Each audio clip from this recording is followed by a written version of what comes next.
I've been watching a lot of YouTube videos about AI recently. I like to see the potential to replace all the boring, paper-pushing jobs and help in very specific ways.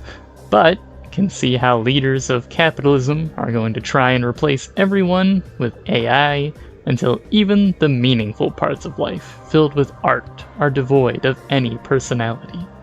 Considering how formative some pieces of art have been on my life, I think this would be doing both ourselves and the generations that follow a great disservice.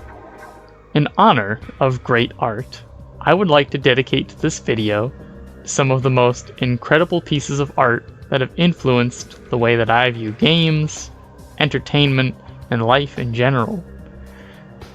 The examples I give are going to be incredibly silly, but I hope that you can appreciate the reasons behind why I see them as core memories that make me who I am.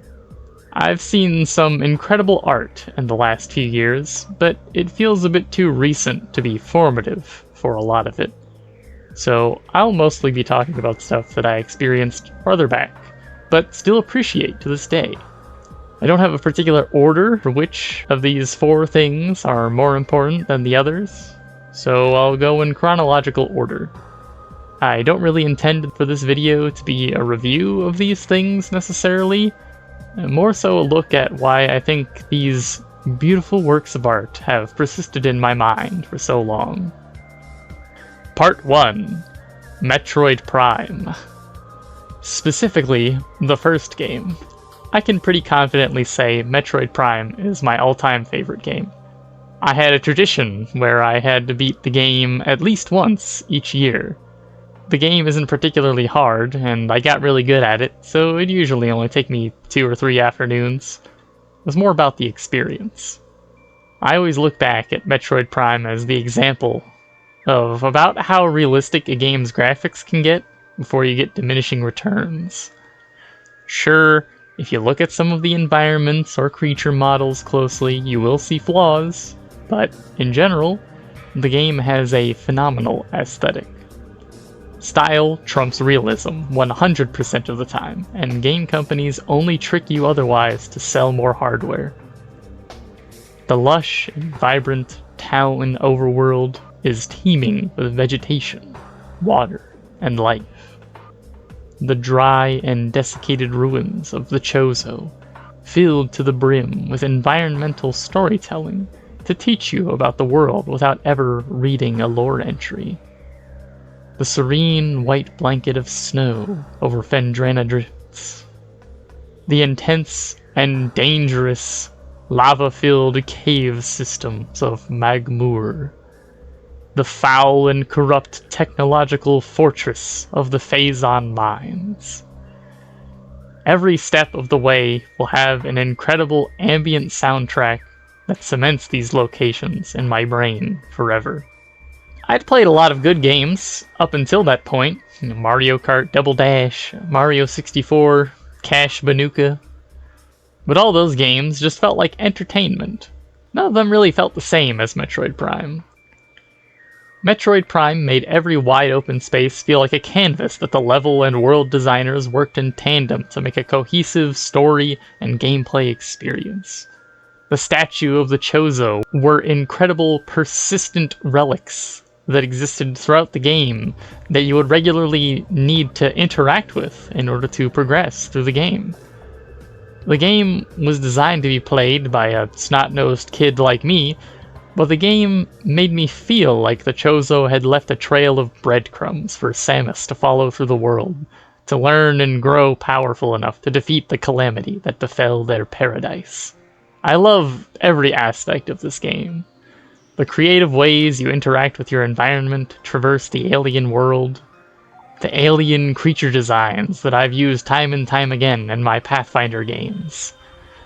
I don't like to use this word very often since it makes me feel like an old person trying to blend in with the kids, but the vibes of the game are what's really stuck with me the most. Every time I listen to the soundtrack, I'm pulled through the twisting halls, I climb the tangled roots, and I trudge through the shiny snow. I rewind back to a time where gaming didn't feel like it was polluted with cash grabs and exploitation, and instead focused more on the strengths of the medium. Good games are still made all the time, don't get me wrong, but the whole landscape was different then. Now even Nintendo is making shitty mobile games with loot boxes, selling online play at a premium, and churning out garbage yearly releases with Pokemon. I love games like Undertale that try to tell you a story, but I love even more when the developers have the confidence to let a game speak for itself without any dialogue, and Metroid Prime is best in class. Part 2. YouTube Poop. YouTube Poop was something that really feels like you had to be there to understand what I'm talking about. YouTube Poop exists now, and you can still find plenty of good ones. I'll leave a link to a playlist of some of my favorites that I've found recently in the description. But just like what I said with Metroid Prime, YouTube Poop wasn't just good on its own. What it represented was also completely different. Modern YouTube is all about ads, monetization, and maximizing engagement. YouTube back then was more about making dumb shit for all the other youngins to giggle at. You still had formulaic, mass-produced, capital C content like Ray William Johnson's Equals 3, but you also had the silly skit channels like Nigahiga, Das Bo Shit, and OniNG, and all the other boys that hopped over from Newgrounds. Again, I don't want to say that YouTube doesn't have good content now, or that everything made back then was great, but the landscape was just different. I didn't really get into the internet until I was in my teens, but I had a friend who had a computer that I'd go over there and he'd show me all the silly videos he'd been watching recently, and that would often include YouTube Poop. When you're 12, the floor for entertainment is a lot lower, so most anything with a YouTube Poop tag would get a giggle out of me. Classics like Billy Mays infomercials, CDI Legend of Zelda, that old Sonic cartoon, I don't know what it's called, Mario Hotel, and Spongebob all served as the backbone for a medium that had such a high ceiling for creativity. I can say with complete honesty that, as the name might imply, like half all YouTube poops are shit. But you don't get good at something until you're shitty at something first. Potato Shits, Awful Fawful, and Emperor Lemon are a few names I remember from the 2010s era YouTube poops that went wild with the medium, creating psychedelic experiences and strange Meat Canyon-esque style horror. All of this from the same place that brings you Pingus! Unfortunately for YouTube poop creators, the YouTube in their name had other plans. YouTube has gone through many phases of arbitration where policy changes could pretty easily wipe entire channels off the platform. Something that became common was these creators posting on backup accounts, or people downloading the video and re-uploading it on some other third-party expendable channel. The hostility of the platform, combined with a general culture shift, has made it so YouTube Poop is a shadow of its former self. YouTube's insistence on unfair enforcement on copyright and its hesitance towards providing monetization towards anything higher than a PG-13 rating has caused most of these old channels to adapt or fade away into irrelevancy. The playlist I have is so small because so many of these old videos have been deleted, meaning mostly only new stuff is there. Emperor Lemon, now Emp Lemon, completely shifted gears and used all the skills he acquired making YouTube Poop to make video essays on things that interest him, and his channel's great. The torch is still been passed to new creators. These days, if you want to watch YouTube Poop, you can watch CS188, Flying Kitty, and Relaxard. I'll put text on the screen so you can see shit. I don't know how to pronounce it. If you're feeling nostalgic. There is one YouTube poop in particular that I think is better than any I've ever seen, and I saw that just last year. I'll put a link in the description. YouTube poop is a medium that felt like it was ours. It wasn't something that one creator had dominion over. Anyone could throw in a Pingus and a Billy Mays here and scrape together something poopy. It was something so lowbrow and unapologetically opposed to traditional mediums of entertainment that nobody could ever co-opt it. It took things we knew and loved and let us shape it into something that was our own, even if YouTube didn't think so. I love YouTube poops for both what they are and what they represent. Be sure to share your favorites in the comments so I can give them a watch. Part 3. Katawa Shoujo. For people who aren't Japanese, it's hurt girls or something to that effect. When I was in my late teens, I went through a visual novel phase. Anything that I could get my hands on for free that let me interact with cute anime girls was my jam. I remember one in particular called Flyable Heart that had some of the worst translation possible, and a text-to-speech reader to boot. I have no need for such a thing, but I would consistently get to hear the garbage translation spoken out loud, so I kept it on. All I can remember is the phrase, "every moment, her body," coming up over and over again because of some weird character idiosyncrasy that popped up a bunch that was mistranslated. I played a few other ones that I don't think had any substance to them. There was one that had some highlights called Love Blossoms with the Cherry Blossoms. The English translation's probably not nearly as good as it is in Japanese. It had an amazing line in it that I had to write down. It was said after the girl swallowed Protag Kun's cum, and was probably the most anime horny speak sentence I have ever heard. It was something like, "I don't engage in indecent acts like these to treat your descendants with disrespect." Wild. It had another character that was the kind of girl that had like 50 bases instead of 4. The relationship moved incredibly slowly. She was very prude and reserved. Then one day, at a time that felt like it was completely out of nowhere, you pop her open and drill her for several hours in a row. Yeah, that one was pretty bad. The Clan-Ad visual novel was basically unplayable without a guide. A small number of meaningful choices is much better than a million meaningless ones.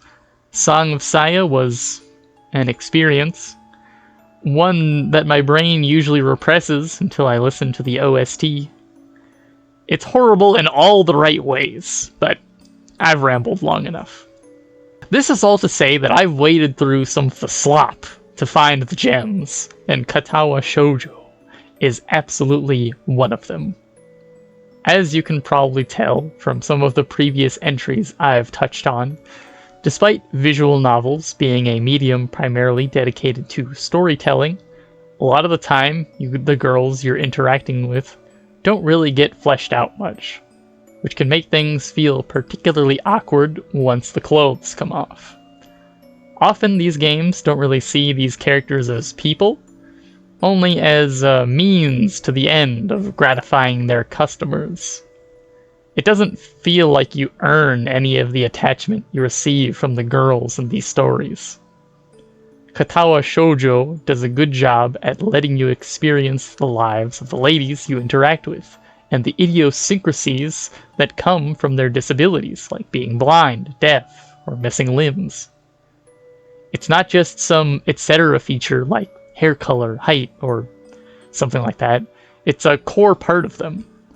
You get to see how they live with their disability, how it affects their lives, and perhaps most importantly, how it affects their relationships.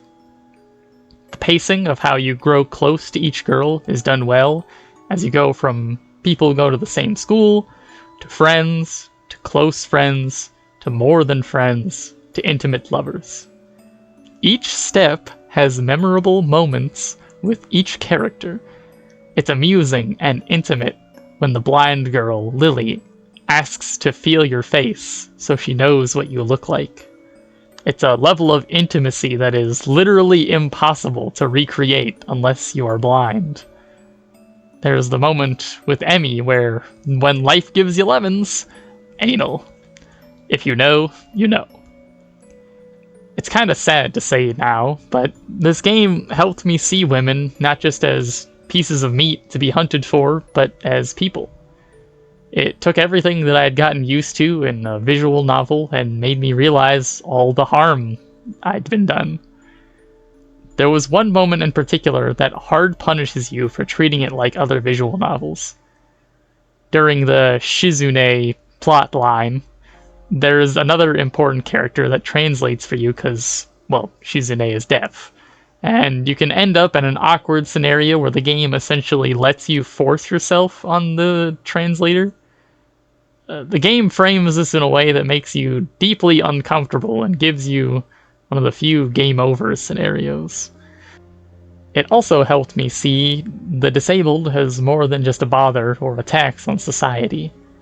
Even if there are more bumps along the way, they have aspirations, relationships, and talents, just like everybody else. They aren't the blind chick or the deaf chick or whatever. The game makes you care about them, and so I actually remember their names. The game doesn't make you feel bad for them because they're disabled, but instead makes you appreciate them for who they are. I think that's a lesson that everybody should learn at some point, that you can apply to any kind of othering, really.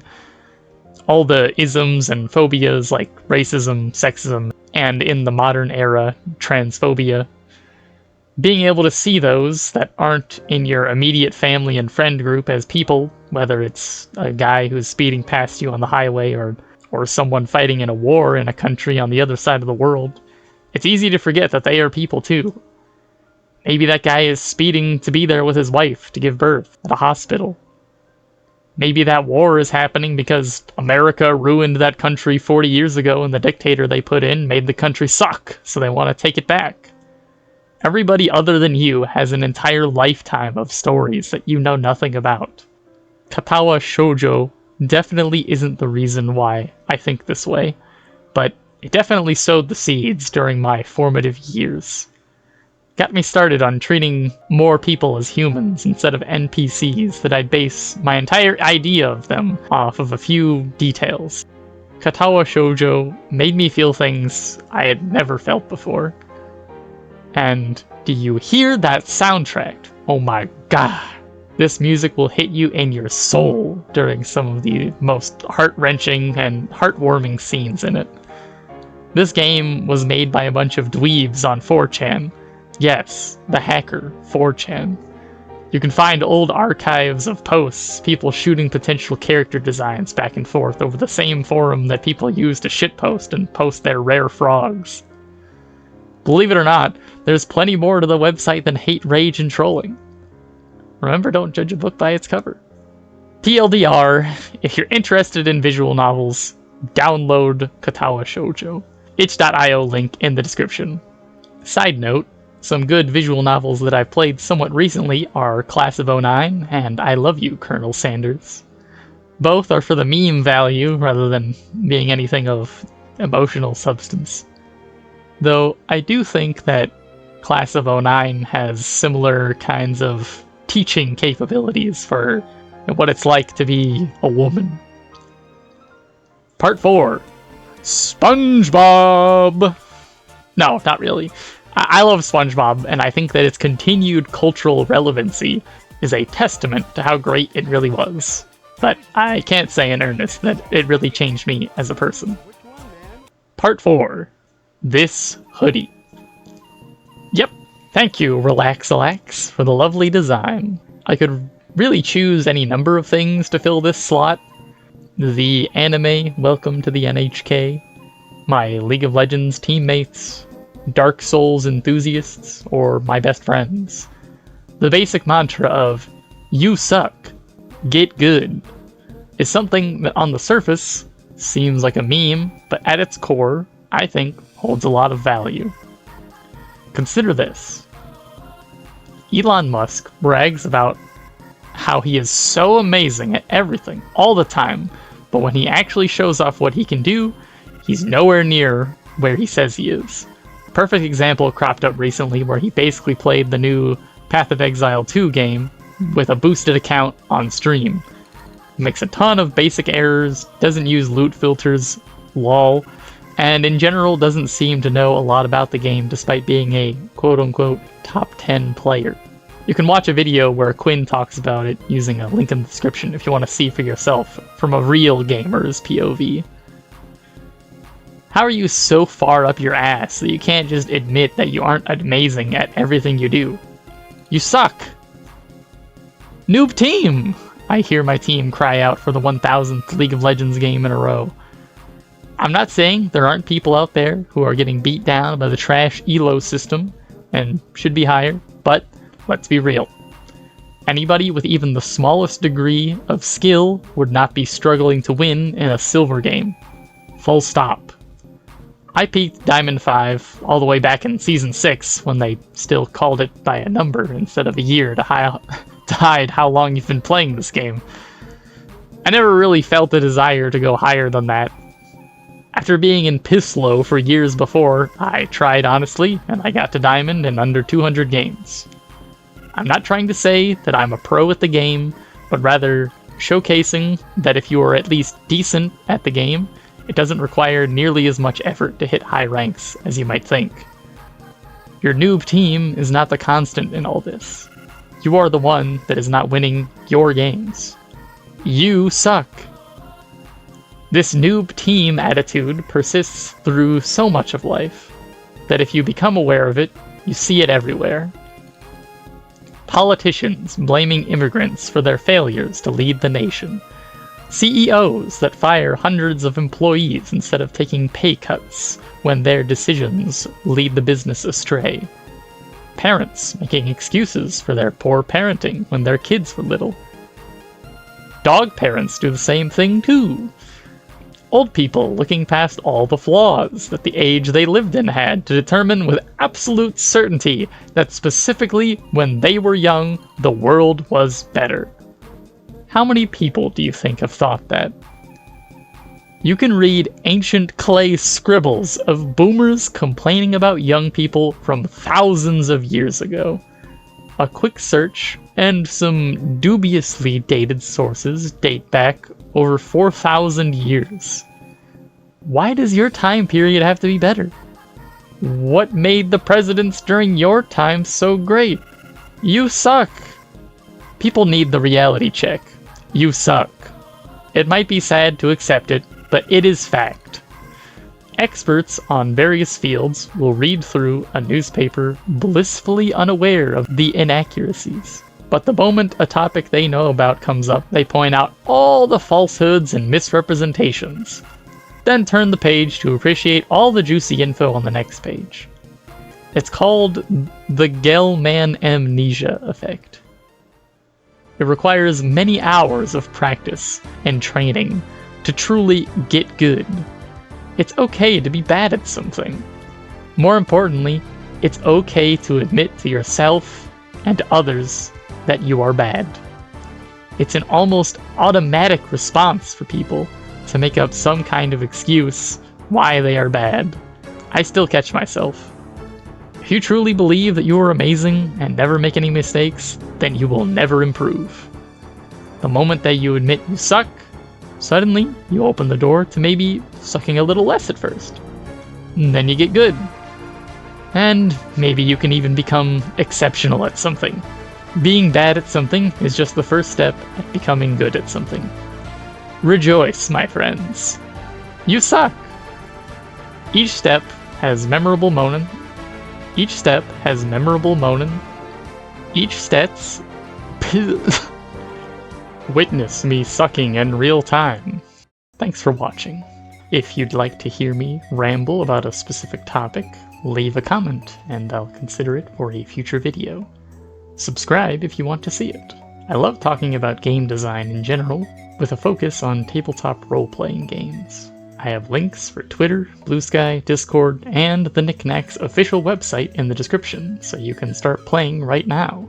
I regularly post some of my favorite content I've made on social media. But until next time, farewell, fellow gamers.